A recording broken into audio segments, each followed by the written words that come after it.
Welcome to our daily reflection for this Tuesday, December 31st. And here we are, the last day of the year. And I want to especially thank all of you who during this last year donated and supported the Augustine Institute and our mission. Super grateful for all of your support. And we're now on the 7th day of the octave of Christmas. So tomorrow will be the 8th day and the end of the octave of Christmas with the great solemnity of the Mary as the Mother of God, a fitting way to end the Christmas octave. And so today we have John giving us a lesson about the Antichrist. And why do we get a lesson about the Antichrist? I mean, isn't that like a downer thing during Christmas octave? Because Christ, you have to remember, is born, and he even says to Pilate, this is why I came into the world, to bear witness to the truth.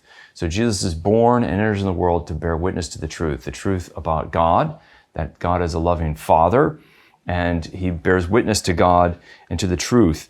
And the Antichrists are the opposite of that. The Antichrists teach falsehood. They sow deceit and lies.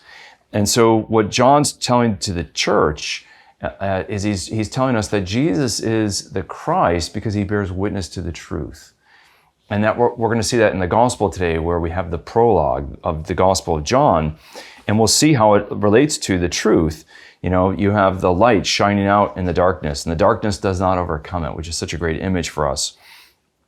And John, who comes to bear witness and testimony to the light and to Christ. And John the Baptist, by the way, is the opposite of the Antichrist. The Antichrists like to draw attention to themselves. They're megalomaniacs. And John the Baptist deflects attention to himself, and all of his messaging and all of his ministry is not about himself. It's about Jesus Christ. In fact, John says, I must decrease and he must increase. The Antichrists are the opposite. They don't draw attention to God the Father or to Christ.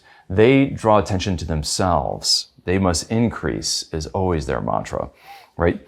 But notice that when the Word becomes flesh and dwelt among us, and we saw his glory, John says, and the glory of the Father's only begotten Son, full of grace and truth. Notice that truth is associated so closely with Jesus, who is the Word of the Father, and that Word is true, and it speaks the truth about the Father, about God, about man. And then it goes on a little bit later and says, from him we have all received grace upon grace, because while the law was given through Moses, grace and truth came through Jesus Christ. And of course, it's Jesus, the only Son of God, who makes the Father known and reveals the Father. And so the Antichrist doesn't reveal the Father. He works for the devil, who is known as the deceiver, the liar, the father of lies. And so John concludes in a practical way for all of us. He says, I write to you not because you do not know the truth, but because you do. And because every lie is alien, foreign to the truth. So we should realize that every time we lie, it puts us closer to the father of lies and further from the Father of truth and from Christ. So as a Christian, as Augustine said, we should despise, abhor lies and deceit. And we should be children of the light and therefore of the truth. And we should always see that every lie is a step away from the Father of truth and a step closer to the devil.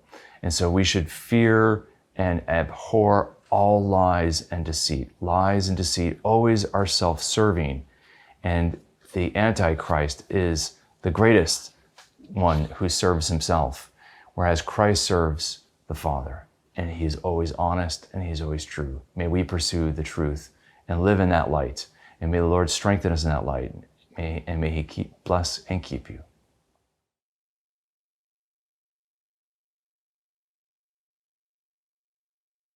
Christmas is the season of giving. God the Father gave the greatest gift of all, the gift of his Son. And here at the Augustine Institute, we want to give more. We want to share the good news of Jesus Christ and the gospel to the world. We want to share it with our students, and we want to grow our student body. We want to share it with parents who want to share the faith with their children by creating great content on the Amen app, Formed.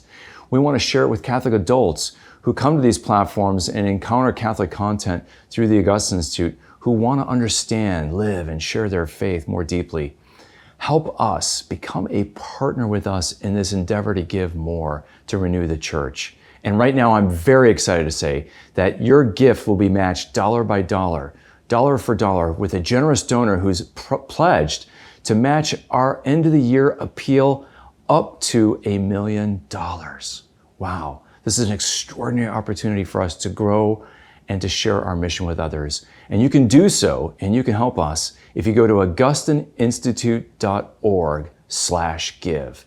Help us today. God bless you.